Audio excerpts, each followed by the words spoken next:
Hello friends, BSc की special class में आप सभी लोगों का एक बार फिर से मोस्ट वेलकम है। माय नेम इज आशीष गिरी और आज की इस वीडियो के अंदर मैं डिस्कस करने वाला हूं बीएससी सेकंड ईयर जूलॉजी का फर्स्ट सेमेस्टर है कोर डेटा। और इस सेमेस्टर से ऑलरेडी मैं कई सारे वीडियोस अपलोड कर चुका हूं जो कि आपके एग्जामिनेशन पेपर के लिए मोस्ट इंपॉर्टेंट रहेंगी। तो अगर आप इन वीडियोज़ को देखना चाहते हैं तो इसके लिए आपको मैं इसी वीडियो के डिस्क्रिप्शन बॉक्स में एक लिंक दे दूंगा। जैसे ही आप उस लिंक पर प्रेस करेंगे आप उस प्लेलिस्ट तक पहुंच जाएंगे, या फिर आप चैनल के अंदर जाएंगे आपको अलग से एक प्लेलिस्ट मिल जाएगा। BSc second year core data के नाम से प्लेलिस्ट बनी हुई है, जिसके अंदर लगभग अगर मैं इस वीडियो को इंक्लूड कर दूं तो लगभग 34 वीडियोस मैं कंप्लीट कर चुका हूं कोर डेटा सेमेस्टर से। तो इन वीडियोस को आप चैनल के अंदर जाकर देख सकते हैं। दोस्तों, आज की इस वीडियो के अंदर मैं डिस्कस करने वाला हूं क्लास एवीज के जनरल कैरेक्टर्स के बारे में। ठीक है, क्लास एवीज के जनरल कैरेक्टर्स को आज हम कवर करेंगे। क्लासिफिकेशन नेक्स्ट वीडियो में कवर करेंगे। दोस्तों, अभी तक हमने कोर डेटा के अंदर जनरल कैरेक्टर्स, क्लासिफिकेशन, इन सभी को हमने कवर किया है। इसके बाद hemichordata, urochordata, cephalochordata, इनके जनरल कैरेक्टर्स, क्लासिफिकेशन को हमने कवर किया। और इनके अंदर आप एनिमल्स की स्टडी करते हैं जैसे एम्फियोक्सिस, बेलेनोग्लोसस, हर्डमानिया, उनकी बॉडी स्ट्रक्चर, उनकी सभी फिजियोलॉजी को आप कंप्लीट करते हैं, क्योंकि उनकी फिजियोलॉजी से रिलेटेड एग्जाम पेपर में लॉन्ग क्वेश्चन कई बार रिपीट होता रहता है। तो आप वहां पर जाकर के वीडियोस को देख सकते हैं। इसके बाद हम स्टडी करते हैं दोस्तों एम्फीबिया के बारे में, सुपर क्लास स्पाइसिस के बारे में, या फिर क्लास रेप्टिलिया के जनरल कैरेक्टर्स के बारे में। ये सब हम कवर कर चुके हैं। तो आज का हमारा टॉपिक है general characters of class aves. और क्लास एवीज के अंदर वर्ल्ड में, पूरी दुनिया में पाए जाने वाली जितनी भी पक्षियां या बर्ड्स हैं वो सब इसके अंदर इंक्लूडेड है। मे बी वो फ्लाइटलेस हो सकती हैं। यानी कि दोस्तों इस चीज़ को भी ज़रा समझ लीजिए, क्योंकि एग्जाम पेपर में अलग से क्वेश्चन पूछा जाता है और कई सारे स्टूडेंट कंफ्यूज हो जाते हैं ये क्या पूछा गया है। एग्जाम पेपर में आपसे पूछा जाएगा डिफरेंस बिटवीन कैरिनिटी एंड रेटाइटी बर्ड्स, यानी या फिर आपसे रेटाइटी या कैरिनिटी बर्ड्स में अंतर बताइए। तो इसका मतलब क्या हो गया? रेटाइटी वो बर्ड्स होते हैं जिनके अंदर जो विंग्स होता है वो अब्सेंट होता है। ठीक है, यानी जो उड़ने के लिए फ्लाइटलेस बर्ड होती है। रेटाइटी के अंदर वो बर्ड्स रखी गई हैं जो उड़ने में असमर्थ होती हैं, जो उड़ नहीं पाती। ठीक है, उनको हम रेटाइटी के अंदर रखते हैं। रेटाइटी मान लीजिए कैटेगरी है। उसके बाद कैरिनिटी, कैरिनिटी के अंदर जितनी भी बर्ड्स होती हैं वो उनके अंदर वो फ्लाइंग बर्ड्स होती हैं, यानी कि उनके अंदर विंग्स पूरी तरीके से विकसित होते हैं, उड़ने के लिए अनुकूल होते हैं। अगर हम दोस्तों रेटाइटी की बात करें तो ये जो पक्षी हैं इनमें जो विंग्स होते हैं, यानी कि उनके जो पंख होते हैं वो डेवलप नहीं होते पूरी तरीके से, या पूरी तरीके से आप कह सकते हैं अब्सेंट होते हैं। और इनका जो आवास, इनका जो हैबिटेट होता है वो टेरेस्ट्रियल के लिए अनुकूल हो जाता है, अडेप्टेड हो जाता है। ठीक है, तो यहाँ पर यही चीज मैं आपको बताना चाहता था कि डिफरेंस बिटवीन, ये लॉन्ग क्वेश्चन में 5 नंबर में या अलग से 2 नंबर में शॉर्ट क्वेश्चन में पूछा जाता है, डिफरेंस बिटवीन रेटाइटी एंड कैरिनिटी बर्ड्स। तो आज हम इसी के अंदर रेटाइटी और कैरिनिटी, जब हम क्लासिफिकेशन को डिस्कस करेंगे तो इसको अलग से टॉपिक को बनाएंगे। ठीक है, अभी मैं यहाँ पर क्या कर रहा हूँ, अभी मोस्ट इंपॉर्टेंट टॉपिक्स हैं उसको कवर कर रहा हूँ। अभी मैं इसके बाद directly general characters of class Mammalia को कवर करूंगा, तब उसके बाद इनके जितने भी क्लासिफिकेशन रह गए हैं उन सभी को कवर करेंगे। अभी इसके अंदर snake biting mechanism most important topic है, कई बार पूछा जाता है एग्जाम पेपर में। अभी डेंटिशन यानी टीथ से रिलेटेड भी क्वेश्चन आता है, मैमल्स का जो टीथ होता है उससे रिलेटेड क्वेश्चन पुट आउट किए जाते हैं एग्जामिनेशन पेपर में। तो अभी इसके अंदर लगभग 50 के पार जो है वीडियो बनेगी। तो चलिए दोस्तों स्टार्ट करते हैं। फिलहाल मैं जाते जाते आपको बताना चाहूँगा, अगर आपको नोट्स चाहिए तो इसके लिए आपको हमारा टेलीग्राम चैनल जो कि बायो बुक टैग के नाम से बना हुआ है, सिंपली आपको एक टेलीग्राम एप्लीकेशन डाउनलोड करना है। उसके बाद आप सर्च करेंगे bio book tag, bio book tag search करेंगे तो हमारा जो टेलीग्राम का ग्रुप है जो कि बायो बुक टैग के नाम से बना हुआ है, और लोगो आपको यही जो बायो बुक टैग यूट्यूब पर लोगो दिखाई दे रहा है यही आपको वहाँ पर मिल जाएगा। आप उस पर क्लिक करेंगे, नीचे स्क्रॉल डाउन करेंगे, नीचे एक ऑप्शन मिलेगा ज्वाइन का। ठीक है, आप उस पर क्लिक करेंगे तो आप उस चैनल से जुड़ जाएंगे, और जितने भी नोट्स या पीडीएफ मैंने अपलोड किए हैं या मैं अपलोड करने वाला हूं उसका नोटिफिकेशन आपको मिलता रहेगा। आप वहां से उसको रिसीव कर सकते हैं। और बेसिकली आप अच्छी तरह से जानते हैं कि अगर आप वीडियो से नोट्स बनाते हैं तो आपके लिए सबसे बेस्ट रहता है। जो मैं वीडियोज में नोट्स प्रोवाइड करता हूँ आप उससे नोट्स बनाएं तो और भी आपके लिए बेहतर रहेगा। चलिए दोस्तों स्टार्ट करते हैं। तो चलिए फ्रेंड्स, हेडिंग डाल लीजिए general characters of class aves. दोस्तों, क्लास एवीज के जनरल कैरेक्टर्स को समझने के साथ साथ आपको नोट भी करना है, क्योंकि एग्जामिनेशन पेपर में 7.5 नंबर या 10 नंबर में लॉन्ग क्वेश्चन में क्वेश्चन पूछा जाता है। तो उसको आप अच्छे से नोट करेंगे ताकि आप एग्जामिनेशन पेपर में भी लिख सकें। दोस्तों, अभी तक हमने डिस्कस किया क्लास रेप्टिलिया के जनरल कैरेक्टर्स, एम्फीबिया के general characters, super class pisces के जनरल कैरेक्टर्स, और यहाँ पर मैं क्लास एवीज के भी जनरल कैरेक्टर्स आपको बता दूंगा। लेकिन सिंपली मज़ा तब तक नहीं आएगा जब तक हम इसमें आपस में इंटर कनेक्शन नहीं देखेंगे। अभी तक हमने सिंपली सभी के जनरल कैरेक्टर्स कवर कर रहे हैं, आगे हम मैमेलिया के भी कवर कर देंगे। लेकिन यहाँ पर कुछ अधूरा रह जाता है। वो चीज़ है कि हमने आपस में इसको इंटर रिलेट नहीं किया।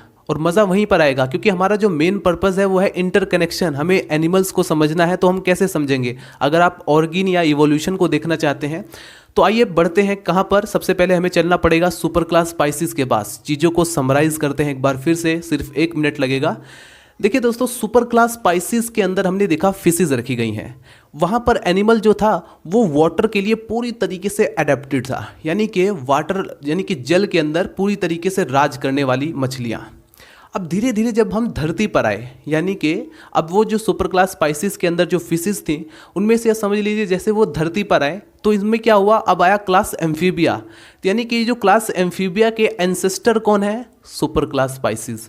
अब हम यहाँ बात कर रहे हैं क्लास एम्फीबिया की, तो एम्फीबिया के अंदर हमने क्या देखा कि वो पूरी तरीके से टेरेस्ट्रियल नहीं थे, क्योंकि उन्हें जो है रिप्रोडक्शन करने के लिए वहाँ पर वाटर की ज़रूरत थी।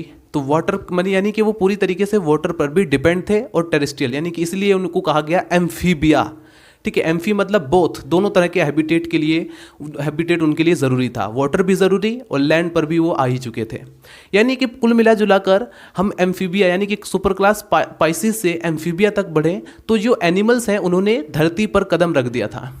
उसके बाद हम बढ़े रेप्टाइल्स की तरफ। तो रेप्टाइल्स में हमने क्या देखा, वो पूरी तरीके से टेरेस्ट्रियल हो चुके थे, यानी कि उनकी जो बॉडी थी वो धरती पर रहने के लिए पूरी तरीके से अनुकूल थी। वो किसी तरीके से वाटर पर रिप्रोडक्शन के लिए डिपेंड नहीं थे, क्योंकि हमने उसमें कई सारे फीचर्स देख लिया था जो कि पूरी तरीके से उन्हें अडेप्टेशन में ले आता है। तो हमने क्या देखा, ज़मीन यानी कि लैंड, या आप कह सकते हैं टेरेस्ट्रियल, या फिर आप सिंपली भाषा में, हिंदी भाषा में बोलें तो धरती और पानी पर राज करने के बाद अब हम डायरेक्टली हमने उड़ने का सोच लिया। यानी कि अब हम डायरेक्टली क्या कहें, रेप्टाइल से हम क्या कहेंगे, जो एवीज हैं उनके एंसेस्टर कौन माने जाते हैं? रेप्टाइल्स। तो यानी हमारे जो यहाँ पर क्या हुआ कि जो फोरलिम्स होते हैं, फोरलिम्स मॉडिफाइड हो गए विंग्स में, यानी कि हमारे जो ये जो आप पर पक्षियों के अंदर पंख पाए जाते हैं या विंग्स पाए जाते हैं, ये फोरलिम्स होते हैं। ठीक है, रेप्टाइल्स के जो फोरलिम्स हैं वो यहाँ पर मॉडिफाइड हो चुके हैं पंखों में यानी विंग्स में। तो हमने यहाँ पर धरती ज़मीन पर राज करने के बाद अब हम हवा में भी राज करने के लिए पहुँच चुके हैं। तो अब यहाँ पर आपने देखा क्लास एवीज के अंदर, अब हम बढ़ चुके हैं क्लास एवीज में। Birds are warm blooded. General characters को आइए नोट करते हैं। सबसे पहले सिंपली आपको पता होना चाहिए स्टडी ऑफ बर्ड्स, यानी कि विज्ञान की वह शाखा, the branch of science in which study the birds, जिसके अंदर हम बर्ड्स की स्टडी करते हैं, वो कहलाती है ऑर्निथोलॉजी। ये जो क्लास एवीज, एवीज मतलब एवीज एक लैटिन वर्ड है जिसका मतलब होता है बर्ड। ठीक है, इसके अंदर मतलब कि क्लास एवीज के अंदर दुनिया में पाई जाने वाली सभी तरह की जो बर्ड्स हैं, सभी चिड़ियाँ इसी के अंदर रखी गई हैं, सभी बर्ड्स। ठीक है, स्टडी ऑफ बर्ड एग, यानी कि दोस्तों जो चिड़िया अंडे देती है, जो एग्स देती है, उसकी स्टडी को हम बोलते हैं ऊलॉजी। ठीक है, तो अभी तक अगर हम इनकी स्पीसीज की बात करें तो लगभग 9000 स्पीसीज, लिविंग स्पीसीज बर्ड्स की रिकॉर्ड की गई हैं। आइए देखते हैं इसके जनरल कैरेक्टर्स। अभी आप देख रहे हैं 7 जनरल कैरेक्टर्स है, लेकिन अभी और भी हैं, लेकिन सबसे पहले हम इसको फटाफट नोट करेंगे। नंबर फर्स्ट है बर्ड्स आर वार्म ब्लडेड। दोस्तों ये जो बर्ड्स होते हैं ये वार्म ब्लडेड हैं। अब हमने क्या देखा, जो रेप्टाइल्स होते हैं वो सुबह सुबह पहले अपने आप को गर्म करते हैं, धूप की रोशनी में, सनलाइट की प्रेजेंटेशन में अपने आप को गर्म करते हैं, हीट देते हैं, ताकि वो पूरी तरीके से उनकी बॉडी जो है चलने फिरने लायक आ जाए, एनर्जी आ जाए उसके अंदर। लेकिन ये जो बर्ड्स हैं इन्होंने इस प्रॉब्लम का सॉल्यूशन निकाल लिया। ये जो है एक तरीके से वार्म ब्लडेड है। वार्म ब्लडेड ऐसे होते हैं जो अपनी बॉडी का टेम्परेचर कांस्टेंट रखते हैं। ठीक है, कांस्टेंट यानी कि जैसे बाहर का टेम्परेचर पर उन पर कोई फर्क नहीं पड़ेगा, बाहर गर्मी है या सर्दी है, उनकी बॉडी जो है हमेशा कांस्टेंट रहेगी, यानी कि एक नॉर्मल जो भी उनका टेम्परेचर है वो कांस्टेंट रहेगा। सेम यही मैमल्स के अंदर भी होता है। ठीक है, अगर हम एम्फीबियंस की बात करें या रेप्टाइल्स की बात करें तो वो जो है उनकी बॉडी जो है, उनकी बॉडी का जो टेम्परेचर है वो कांस्टेंट नहीं रहता। ठीक है, वो कोल्ड ब्लडेड है और ये वार्म ब्लडेड। तो यहाँ पर थोड़ा कंपैरिजन हो गया। तो बर्ड्स आर वार्म ब्लडेड, जिसे हम होम्योथर्मस भी बोलते हैं। तो बर्ड्स कैसे एनिमल्स हैं? वार्म ब्लडेड हैं। इसका मतलब they are able to maintain a constant body temperature and their fore limbs are modified into wings. दोस्तों हमने क्या देखा, रेप्टाइल्स के अंदर या रेप्टाइल्स के अंदर बात करें तो हम यहाँ पर 2 हाथ और 2 पैर, सिंपली अगर मैं बात करूँ तो 2 हाथ हैं 2 पैर हैं। अब ये जो आगे के जो 2 हाथ हैं ये समझ लीजिए कि जो पक्षियों के अंदर ये विंग्स में मॉडिफाइड हो गए, यानी पंखों में मॉडिफाइड हो गए।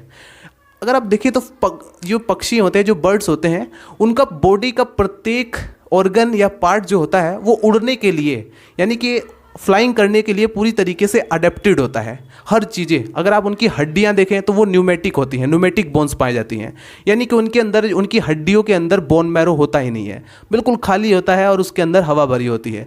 और इस तरह की बोन्स जो है उड़ने में, एक तो उसमें वेटलेस होगी, यानी कि ज़्यादा उसमें वजन नहीं होगा, ठीक है, पंख पाए जाते हैं। और जो मसल्स होती हैं ना, जो जो इसके अंदर जो फ्लाइट करने के लिए जो मसल्स होती हैं, फ्लाइट मसल्स, उन्हें दोस्तों यहाँ पर ऑक्सीजन की ज़्यादा ज़रूरत पड़ती है। अब ऑक्सीजन की ज़्यादा ज़रूरत पड़ेगी तो इसका मतलब यहाँ पर हार्ट जो होता है वो इवोल्व होना चाहिए। तो इनके अंदर, इनके हार्ट जो होता है वो 4 चैम्बर्ड होता है, जबकि हमने रेप्टाइल्स के अंदर देखा था कि उनका पार्सली, जैसे 2 वहाँ पर हमने देखा था 3 चैम्बर्ड होता है, लेकिन जो चौथा चैम्बर्ड वो पार्सली हल्का सा चैम्बर्ड होता है, ठीक है, यानी कि 4 चैम्बर्ड में डिवाइड तो होता है लेकिन पार्सली।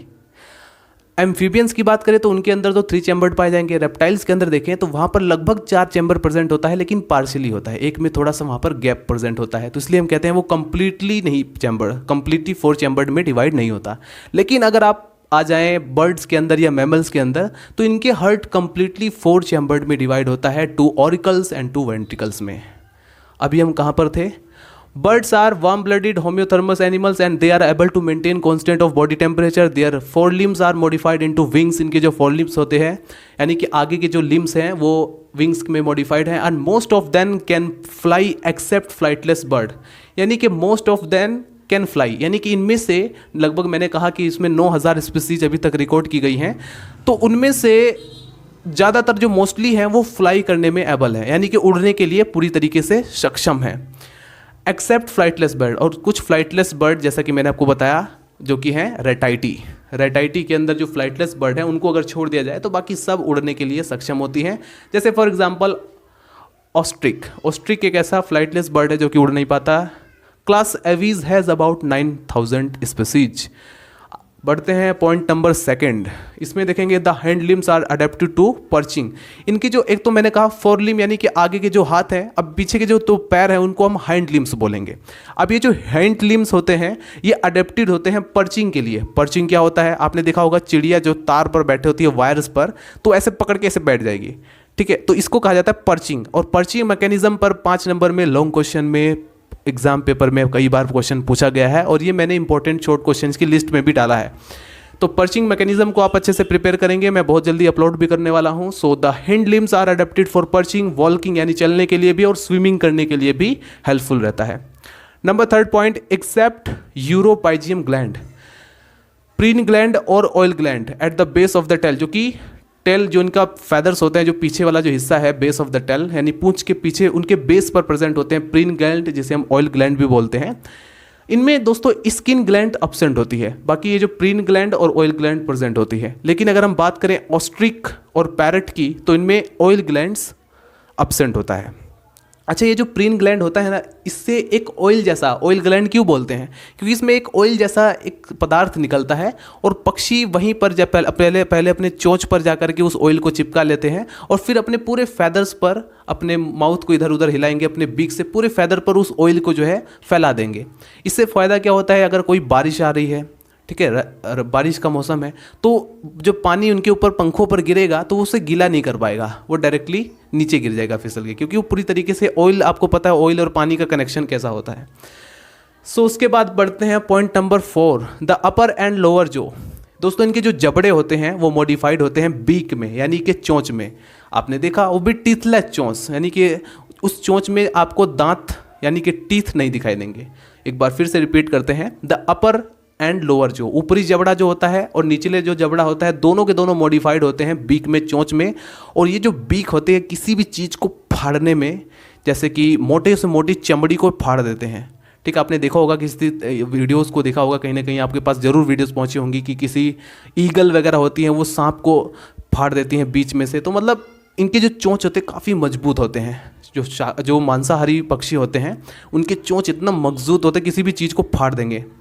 विच लैक टीथ, अब इसमें दांत अब्सेंट है। Beaks are adapted to many ways to feeding, different तरह के फीडिंग्स के लिए, जैसे बीज हो, कोई सीड है, उसको क्रश करने में, क्रशिंग में, एंड फ्रूट को स्कूप करने में, स्कूपिंग में, तो ये सब इसमें हेल्प करती हैं। Question number 5, legs are modified to walking, जैसा कि मैंने आपको बताया इनका जो हाइंड लिम्स होता है, लेग्स जो होते हैं, पैर जो होते हैं, वो चलने फिरने के लिए यानी वॉल्किंग, पर्चिंग के लिए यानी पकड़ने में किसी चीज़ को, और हुपिंग यानी कि जैसे कूदना, पक्षी कूदते हैं या फुदकते हैं, जैसे बोलते हैं ना ज़्यादा फुदक मत, तो उसको कहा जाता है हुपिंग। तो हुपिंग करने में, ग्रास्पिंग यानी किसी चीज़ को पकड़ने में, वेडिंग यानी कि पानी में चलने में, एंड स्विमिंग करने में legs bear horny epidermal scale, जो कि बताता है रेप्टाइल्स इनके एंसेस्टर हैं। क्योंकि ये जो आप फैदर्स देख रहे हैं ना, ये एक तरीके से स्केल्स का ही एक मॉडिफिकेशन है, समझ रहे हैं। उसके बाद पॉइंट नंबर 6 है the alimentary canal has additional chamber. अगर आप इनकी एलिमेंट्री कैनाल देखें तो उसमें आपको एक एडिशनल चैम्बर दिखाई देगा, यानी कि एक थैली की, जैसे एलिमेंट्री कैनाल, एक लंबी सी एलिमेंट्री कैनाल आएगी और फिर बीच में एक क्रोप, जिसे बोला जाता है क्रोप, एक थैली की जगह एक एडिशनल चैम्बर दिखाई देता है, एंड गिजर्ड, जहाँ पर क्या होता है कि फ्रूट, जैसे ये फूड खाया, कोई भी इन्होंने फूड खाया तो वहाँ पर ये स्टोर कर सकते हैं। पक्षी को आपने देखा होगा एक साथ कई सारे जो दाने हैं, जैसे गेहूं के दाने हो, किसी चीज़ के सीड वगैरह हो, उनको एक साथ ये खा लेते हैं, ठीक है, फटाफट निकल करके ये अपने क्रोप में अच्छी तरीके से वहाँ पर स्टोर कर लेते हैं। तो एलिमेंट्री कैनाल में एक एडिशनल चैम्बर पाया जाता है, crop and gizzard, and the crop stores food, softness of the food. How ever the gizzard help in the crushing, इनका जो गिजर्ड होता है वो जो है crushing and churning of the foods, food के चर्निंग और क्रशिंग में हेल्प करता है। And there is cloacal aperture, यहाँ पर आपको एक क्लोइकल अपर्चर दिखाई देगा, यानी कि, और gall bladder is absent in some seed eating birds, कुछ ऐसी बर्ड्स होती हैं जो कि सीड ईटिंग, बीजों को खाती हैं, उनमें गाल ब्लडर एब्सेंट होता है। हमने 6 पॉइंट कवर कर लिया। नंबर 7 पॉइंट, ये तो सबसे पहले डिस्कस करना चाहिए था, चलिए यहाँ पर भी हम डिस्कस करते हैं। बॉडी इज स्पिंडल शेप, अगर आप पक्षी की बॉडी देखें तो एकदम तुर्क रूपी यानी स्पिंडल शेप होती है, आगे से भी एकदम पॉइंटेड होती हैं, आगे से भी आपने देखा होगा एकदम नुकीली, और फिर बीच में मोटी हो जाएगी, और फिर पीछे से उनकी पूंछ जो होती है वो नुकीली हो जाएगी। इस तरह से ये होता है हवा में उड़ने के लिए। मैंने आपको स्टार्टिंग में ही कह दिया था कि पक्षियों की जो बॉडी है वो पूरी तरीके से इस तरह से मॉडिफाइड है कि वो एरियल हैबिटेट के लिए पूरी तरीके से अनुकूलित है, ठीक है। तो body is spindle shape and divided into head, neck, trunk and tail. एक तो ऊपर गर्दन होती है, एक तो सर होगा, हेड होगा, एक नेक यानी गर्दन, एक पूरा बॉडी जो है वो ट्रंक कहलाएगा, और पीछे फैदर्स जो होते हैं वो टेल होंगे। एंड कवर्ड बाय फैदर्स, यानी कि पूरी बॉडी जो होती है वो हमने देखा फैदर से कवर होती है, जो कि एक तरीके का एक्सोस्केलेटन है। एंडोस्केलेटल और एक्सोस्केलेटल में डिफरेंस क्या होता है? एंडो मतलब जो बॉडी के अंदर पाए जाते हैं स्केलेटन, जैसे कि हड्डियाँ, हमारी बॉडी के अंदर हड्डियाँ जो होती है वो एंडोस्केलेटल है। लेकिन एक्सोस्केलेटल में जैसे हमारे हेयर्स होते हैं, नाखून्स होते हैं, गाय भैंस के अंदर सींग है, या पक्षियों के अंदर ये जो फैदर्स हैं, पंख है, ये सब क्या है? एक्सोस्केलेटन होती है, यानी कि बॉडी के बाहर पाए जाने वाला स्केलेटन। तो अभी दोस्तों हमने इतना पॉइंट कवर किया है, इसको फटाफट आप नोट कीजिए। तो चलिए फ्रेंड्स नोट कीजिए पॉइंट नंबर 7 जो कि रेस्पिरेशन से रिलेटेड है। दोस्तों बर्ड्स के अंदर जो रेस्पिरेशन होता है यानी जो सांस लेने की प्रक्रिया होती है वो लंग्स के थ्रू होती है। जबकि हम एम्फीबियंस की बात करें तो एम्फीबियंस के मेंबर जब धरती पर होते हैं, ज़मीन पर होते हैं, या फिर आप कह सकते हैं लैंड पर जब होते हैं, तो उस टाइम पर वो लंग्स के थ्रू सांस लेते हैं, अपनी रेस्पिरेशन की जो प्रोसेस है वो लंग्स के थ्रू करते हैं। लेकिन अगर वो पानी के अंदर डूबे हुए हैं तो उस समय वो पानी के अंदर स्किन्स के थ्रू सांस लेते हैं और गिल्स के थ्रू भी लेते हैं। तो इस तरह से अगर हम वहीं पर क्लास एवीज के जो मेंबर्स होते हैं वो रेस्पिरेशन के लिए लंग्स के, इनका जो लंग्स होता है वो विकसित होता है मैमल्स की तरह। जैसे मैमल्स की बात करें तो मैमल्स क्लास मेमेलिया और क्लास एवीज, इन दोनों के जो मेंबर्स होते हैं वो पूर्ण रूप से विकसित होते हैं, डेवलप होते हैं। तो इस कंडीशन में अगर आप इनका कंपैरिजन करें तो बहुत सारे ऐसे पेक्यूलियर फीचर्स हैं जिसमें आपको नज़र आएगा या आप ध्यान देंगे तो क्लास एवीज के मेंबर क्लास मेमेलिया से भी ऊपर हैं। कुछ अगर पेक्यूलियर फीचर्स जैसे हम उड़ने की क्षमता देखें तो ये जो है फ्लाई कर सकते हैं। क्लास एवीज के जो बर्ड्स होते हैं वो फ्लाई कर सकते हैं, इनकी बॉडी इस तरह से अडेप्टेड होती है। लेकिन क्लास मैमल्स के यानी कि जैसे कि क्लास मैमल्स के अंदर हम आते हैं तो हमारा ब्रेन इतना ज़्यादा डेवलप है कि हम अगर उड़ नहीं सकते, अगर हमारा जो फोरलिम है वो पंखों में मॉडिफाई नहीं हुआ तो क्या हुआ, हमारा ब्रेन इतना विकसित है कि हम एरोप्लेन बना सकते हैं, पैरासूट बना सकते हैं, हेलीकॉप्टर बना सकते हैं, हम उड़ सकते हैं। हम वहाँ पर आसमान में बैठ कर उड़ सकते हैं। कैसे? हम एरोप्लेन में बैठे ही रहते हैं। तो आप देख सकते हैं कि मतलब हमारे जो ब्रेन है वो डेवलप होने के कारण हमने पूरे हर जगह राज कर लिया है। पानी के अंदर भी हम जा सकते हैं, तो इंसानों ने तो हर जगह राज किया हुआ है। रेस्पिरेशन इज लंग्स, रेस्पिरेशन जो होता है वो लंग्स के थ्रू होता है। The lungs are spongy and elastic, इनके जो लंग्स होते हैं दोस्तों वो स्पंजी होते हैं और इलास्टिक होते हैं एंड एयर सैक प्रेजेंट होता है। और एयर सैक जो होता है आर कनेक्टेड विद लंग्स के थ्रू कनेक्टेड होता है। किसके लिए? फॉर सप्लीमेंट रेस्पिरेशन के लिए। The larynx does not act as voice box. दोस्तों इनमें जो लैरिंग्स होता है वो वॉइस बॉक्स की तरह एक्ट नहीं करता, काम नहीं करता है। इनके अंदर एक अलग से एक पेक्यूलियर फीचर्स है जो किसी के क्लास के अंदर नहीं है। इनके अंदर voice is produce by special organ. इनमें जो वॉइस होता है वो प्रोड्यूस होता है एक स्पेशल ऑर्गन जिसका नाम है साइरिंग्स। आपने देखा होगा चिड़िया क्या मधुर ध्वनि निकालती है, क्या अच्छे साउंड निकलते हैं, कोयल की आवाज़ कू, इस तरह की कुछ आवाज़ निकलती है। Point number 8, the heart is 4 chambered. दोस्तों इनका जो हार्ट होता है वो 4 चैम्बर्ड है। अब यहाँ पर हम ब्लड वेस्कुलर सिस्टम पर पहुँच चुके हैं। तो अगर हम मैमल्स में देखें तो इनका भी हार्ट 4 चैम्बर्ड था। अगर हम यहाँ पर बात करें क्लास एवीज की तो इनका भी 4 चैम्बर्ड होता है। रेप्टाइल्स की बात करें तो उनका पूरी तरीके से 4 चैम्बर्ड नहीं होता। एक उनमें जो है 2 ऑरिकल्स प्रेजेंट होते हैं, 2 वेंट्रिकल प्रेजेंट तो होते हैं, लेकिन वेंट्रिकल जो है पूरी तरीके से डिवाइड नहीं होता, ठीक है, उसमें पार्सली डिवाइड होता है। अब वहीं पर हम एम्फीबियंस की बात करें तो वो 3 चैम्बर्ड थे। तो हार्ट इज़ 4 चैम्बर्ड। अब ये 4 चैम्बर्ड का जो केस है ना, ये इसमें क्या था कि जैसे हम उड़ने के लिए जब कोई पक्षी उड़ रहा है तो उनमें जो फ्लाइट मसल्स होती हैं वो उन्हें काफ़ी एनर्जी की रिक्वायरमेंट होती है, ऑक्सीजन की ज़रूरत पड़ती है। अब ज़्यादा ऑक्सीजन चाहिए तो इनका हार्ट इवॉल्व होना चाहिए, तो इसलिए यहाँ पर 4 चैम्बर्ड हार्ट इवॉल्व हो गया तो सारी प्रॉब्लम सॉल्व हो गई। साइनस विनस इसमें जो होता है एब्सेंट होता है, और उनमें इनके ब्लड के अंदर जो रेड ब्लड कार्पसल्स होता है वो न्यूक्लिएटेड होता है, यानी कि उसके अंदर न्यूक्लियस पाया जाता है। लेकिन हम इंसानों ने, एक पॉइंट आपने गौर किया है कि हम इंसानों ने क्लास एवीज के कुछ मेंबर्स, कुछ जातियां, कुछ स्पीसीज ऐसी हैं, जैसे फॉर एग्जांपल चिकन, हम मुर्गे की बात करें तो हमने उनकी पूरी जाति सिर्फ और सिर्फ अपने खाने के लिए, आखिर उनकी बेचारों की एक जाति है, लेकिन हमने क्या कर दिया है उन पूरी पूरी जाति हम सिर्फ और सिर्फ फूड की तरह यूज़ कर रहे हैं उनको। खुद ही उनको अपने तरीके से उनको हम जो है पाल रहे हैं, अपने तरीके से उनका प्रोडक्शन कर रहे हैं और अपने तरीके से उनकी जो है कंपनियां चला करके हम लोग खाने पीने में यूज़ कर रहे हैं उनको। और ये जो चाइनीज़ लोग, जो चाउ माऊ लोग हैं, इन्होंने तो हद ही कर रखी है, मतलब इन्होंने पूरी लिमिटेशन को क्रॉस कर दिया, ह्यूमैनिटी की, इंसानियत की पूरी लिमिटेशन को ही क्रॉस कर दिया। इन्होंने किसी मेंबर को छोड़ा ही नहीं। इन्होंने फाइलम आर्थ्रोपोडा से लेकर के सारे रेप्टाइल्स को खा गई है, ठीक है। मतलब इन्होंने क्या कर दिया, मतलब जितने भी एनिमल्स हैं, यहाँ तक कि उन्होंने इंसानों को भी नहीं छोड़ा होगा, I think. Question number 9, point number 9, the kidneys are metanephric. इनमें अब हम कहाँ पर पहुँच गए हैं? एक्सक्रीटरी। आप एक चीज़ पॉइंट नोट करते रहिए, देखिए रेस्पिरेशन से रिलेटेड है, रेस्पिरेटरी सिस्टम से रिलेटेड, और ये है ब्लड वेस्कुलर सिस्टम से रिलेटेड, और ये है एक्सक्रीटरी सिस्टम से रिलेटेड, यानी उत्सर्जन तंत्र।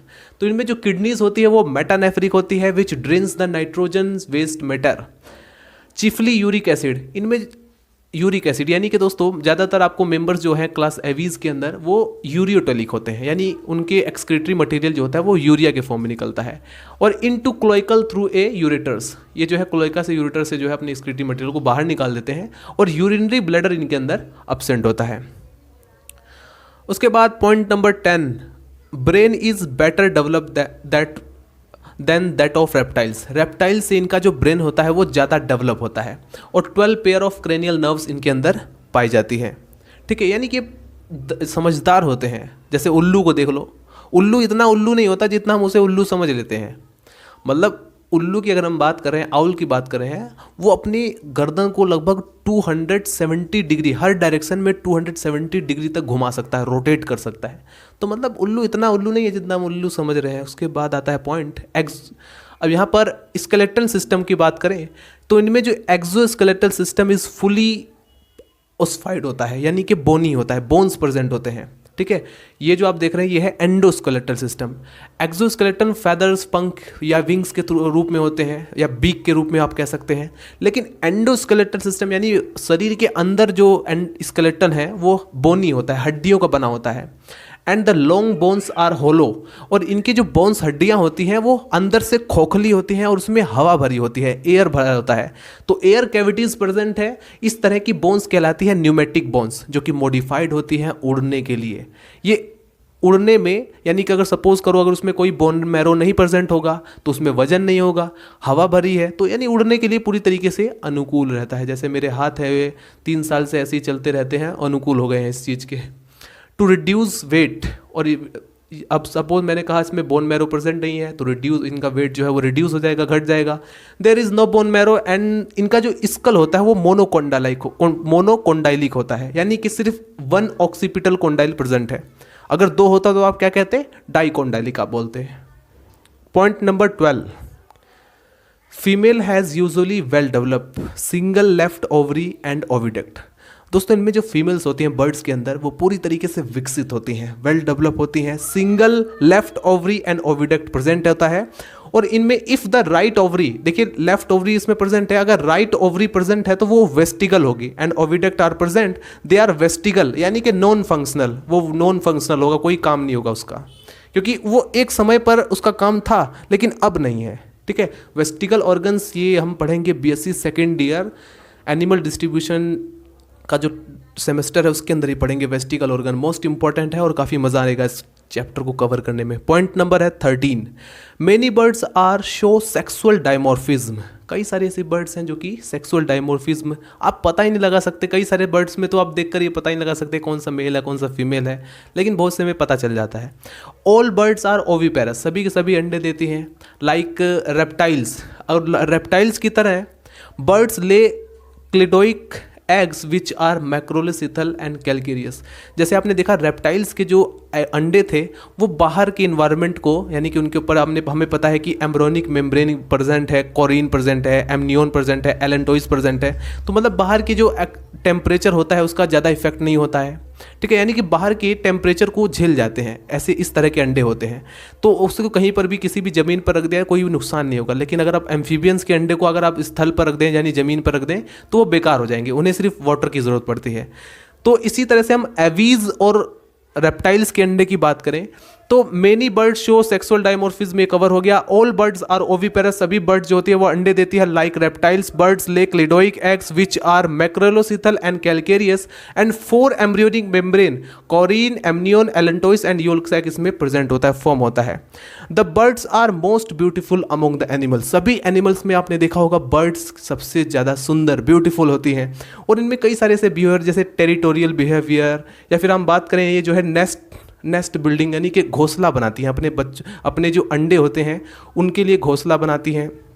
और ये जो है पेरेंटल केयर भी इनमें देखने को मिलता है, यानी कि ये जो है अपने अंडों का देखभाल करती है, अपने बच्चों का देखभाल करती हैं। अंडे निकलने के बाद जब उनके बच्चे जो होते हैं उनको भी ये खाना खिलाती हैं, मतलब पेरेंटल केयर भी देखने को मिलेगा, माइग्रेशन भी देखने को मिलेगा। आपने देखा होगा अब इनके लिए कौन सा वीज़ा लगता है, एक जगह से दूसरी जगह बड़े आराम से चल जाएंगे उड़ करके। तो ये माइग्रेशन, कुछ ऐसी बर्ड्स होती हैं जो किसी एक जगह पर ठंडे इलाकों से गर्मियों में जाती है, गर्मियों से ठंडी में आती है, मतलब कुछ इस तरह का माइग्रेशन भी इसमें देखने को मिलता है।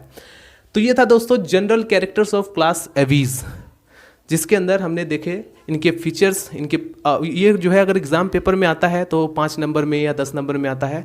अगर इसका क्लासिफिकेशन वैसे एक साथ नहीं पूछता है, जब भी पूछा जाएगा आपसे simply general characters of class aves और विद एग्जाम्पल के साथ आपसे पूछा जा सकता है। तो उम्मीद है ये वीडियो आपके लिए हेल्पफुल रहेगा। मिलते हैं नेक्स्ट वीडियो में। अगर आपको वीडियो पसंद आए तो लाइक करें, चैनल को सब्सक्राइब कर दें अगर आपको इसी तरह की और भी वीडियोस चाहिए तो। अगर आपको कोई एक्स्ट्रा टॉपिक चाहिए तो इसके लिए आप हमें कमेंट करके बता सकते हैं। मिलते हैं नेक्स्ट वीडियो में। Bye bye, Tata.